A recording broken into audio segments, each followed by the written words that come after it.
I want to end this in a useful place because blame is cheap here, and it travels badly.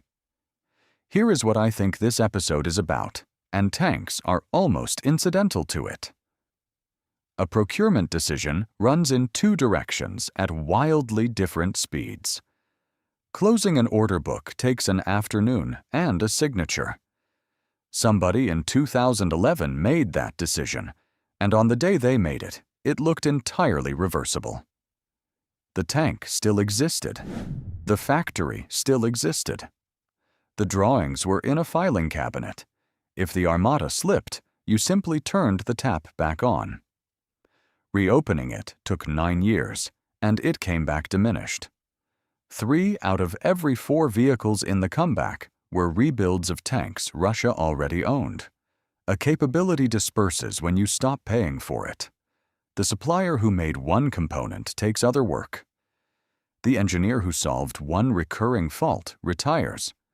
The rate you had was a living arrangement between hundreds of people, and they go and arrange themselves around something else. That is my judgment on this, and I will put it plainly.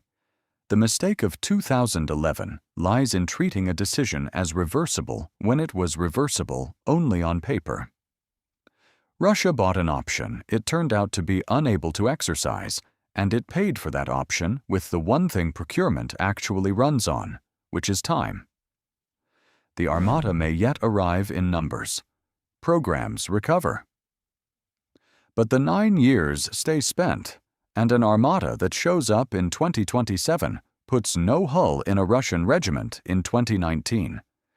If I had been reading the announcements in 2011, the warning would have been in the confidence of the calendar.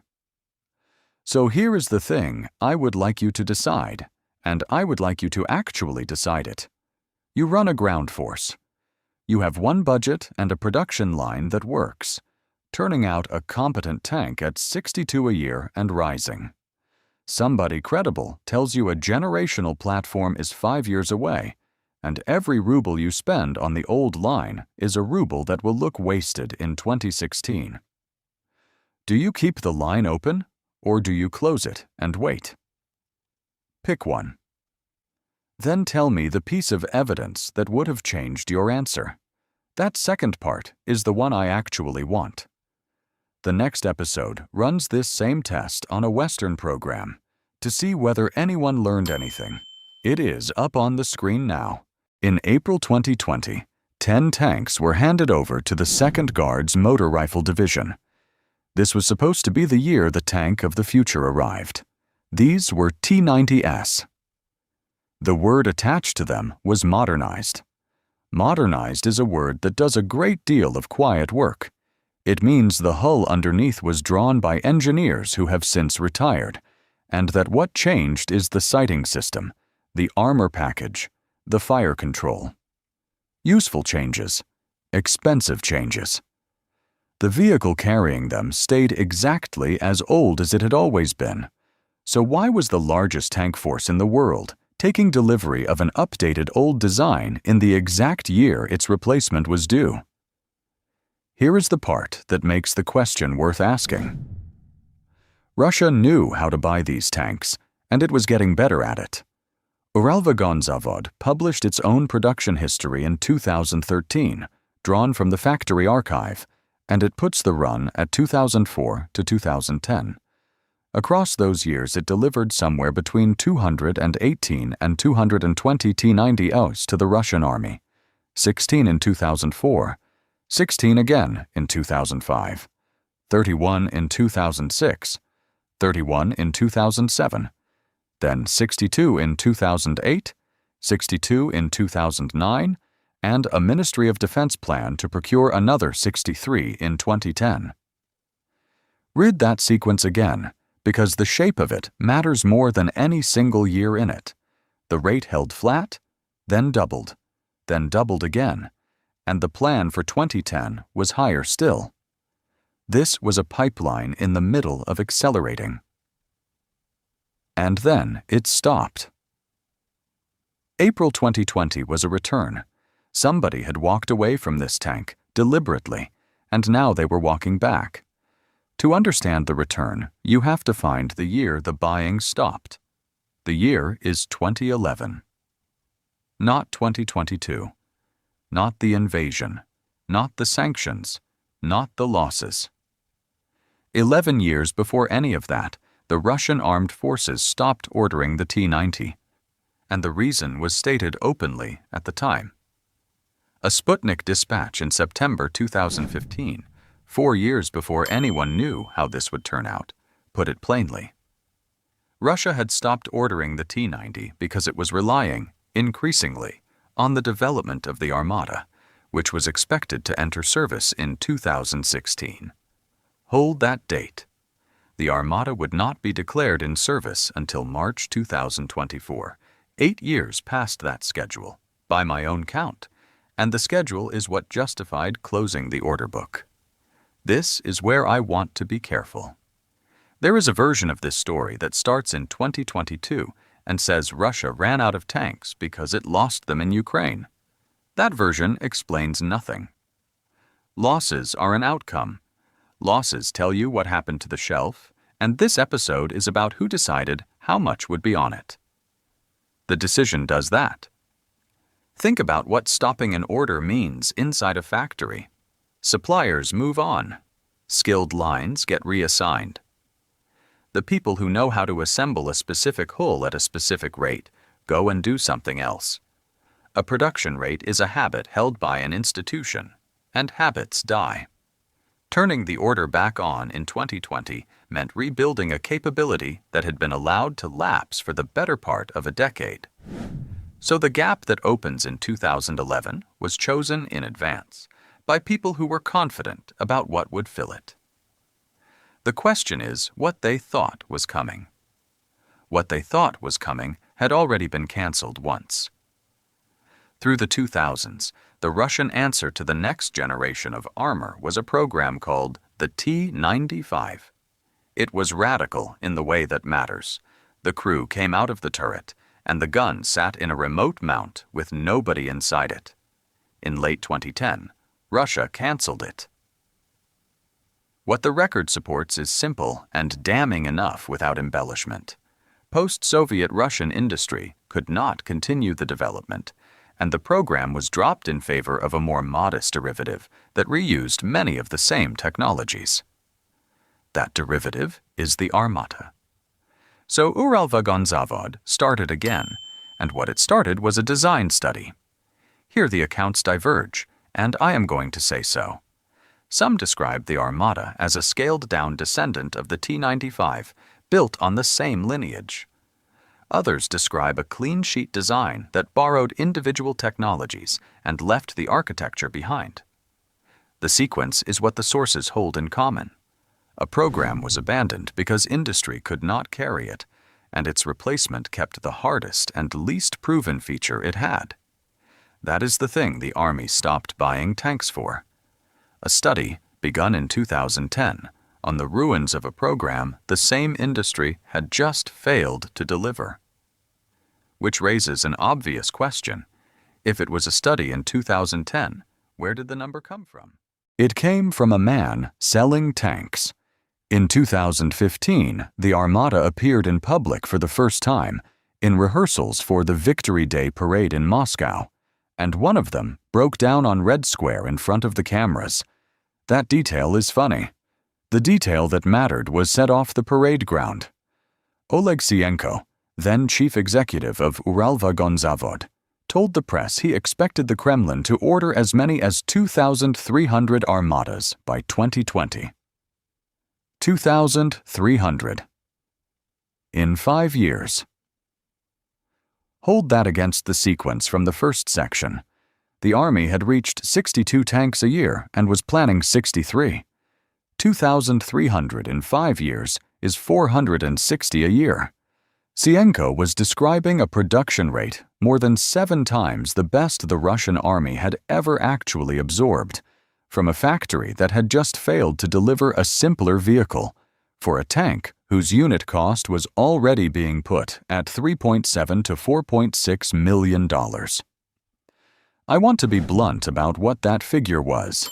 It was a sales expectation wearing the clothes of a forecast.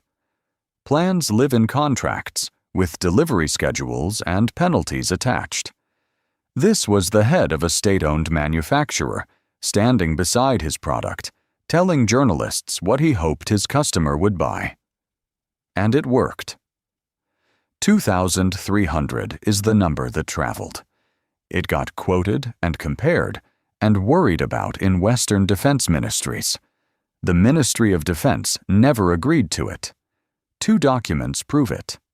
The first is the procurement contract the Russian Ministry of Defense signed in 2016 for a test batch of 100 T-14 Sekas to be delivered by 2020, with the wider project stretched out to 2025. That contract is the document, and it is the ministry writing down its own intention. Read that against Tsienko. He said 2,300 by 2020. His customer, in that 2016 contract, signed for 100 by 2020 and called it a test batch. Those are different categories of thing, and the difference is the whole story. You do not run a 100-unit test batch of a tank you intend to have built 2,300 of by the very same deadline. The second document is the contract announced at the Army 2018 Forum on the 22nd of August 2018. Deputy Defense Minister Alexei Krivoruchko put it this way, in a statement carried by TASS that day. A contract has been signed for 132 T-14 and T-15 vehicles, and we will get the first 9 this year. The same contract committed full delivery of all 132 by 2022. 132 against 2,300. The order had shrunk by a factor of roughly 17. That factor is my arithmetic. It is also smaller than it sounds, and here the sources part company. Krivoruchko names 2 vehicles, the T-14 tank and the T-15. Later coverage describes the same contract as covering 3, adding the T-16 recovery vehicle. Either way, the headline figure counts vehicles of more than one type, so the number of actual tanks inside it is lower than 132. The headline is the figure that traveled, and a deputy prime minister said the quiet part out loud about the same time. Yuri Borisov asked why the army was not buying more of them. These models are quite expensive in relation to existing ones. By 2018, the Ministry of Defense had already answered the question. Nobody read the answer. And even the answer was too generous. Even 132 was too many. In August 2019, the Military-Industrial Courier, a Russian defense trade paper, did the arithmetic in public. 132 vehicles across 3 years to 2021 implies 44 a year. At that rate, only 16 would be delivered by the end of 2019, a shortfall, in a single year, of at least 28. Then, January 2020. The head of Rostec states that no Armata platform vehicles have been delivered, not behind schedule. None. 3 months later, the T-90s arrive. Here is the part that I think matters more than any of the delivery dates. National Security Journal reports that a proper automated assembly line for the Armata was never built. Funds were allocated for it. The infrastructure never materialized. The vehicles that exist were largely hand-assembled, one at a time, the way you build a luxury car. Sit with that, because it reframes everything. Whether the tank is any good is a real question, and it is a question about a completely different thing. A hand-built vehicle has no production rate at all. There was never a mechanism capable of delivering 2,300, or 460 a year, or 132 by 2022, because the machine that makes tanks in quantity was never installed. Add to that the sanctions that followed 2014, which cut off access to imported microelectronics and optical systems, and costs that ran more than 250% past their original projection, and the picture is complete. The Army had been waiting since 2011 for a delivery that had no factory behind it. So what did the waiting cost? Let me do this out loud so you can check my work. 7 years of buying, from 2004 through 2010, produced between 218 and 220 new tanks for the Russian Army. Then 9 years in which that number was 0. I want to be precise about the word 0, because there is an obvious objection, and it is a good one. Russia kept spending on armor throughout.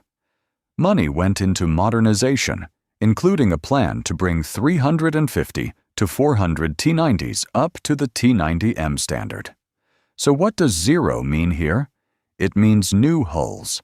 Modernizing takes a tank you already own and improves it. Ordering adds a tank that did not exist before. Russia kept improving. Russia stopped adding. And the moment the orders resumed, they resumed as improvement too. The Russian State Defense Order covering 2017 to 2019, the procurement document itself, called for roughly 160 T-90Ms, most of them sourced by modernizing existing T-90As. The Center for Analysis of Strategies and Technologies, a Russian think tank, puts the ratio of factory new to rebuilt at 1:3. 3 out of every 4 tanks in the comeback were tanks Russia already had. Now the pace of that comeback. 10 in April 2020. Another batch that November. 8 in March 2021. 18 in August 2021. Around 40 a year, against a pipeline that had been running at 62 and climbing when it was switched off. By February 2022, Russia held about 67 T-90Ms in active service. And the Armada? Sergey Chemezov, the head of Rostec, did not state that the T-14 had entered service until March 2024. Before that, in August 2021, Deputy Defense Minister Alexei Krivoruchko announced 20 T-14S by the end of that year. 20. Hold that against 2,300, and hold it against a decade of closed order books, and you have the whole story in one figure. The price of the Armada was survivable. The 9 years were the expensive part.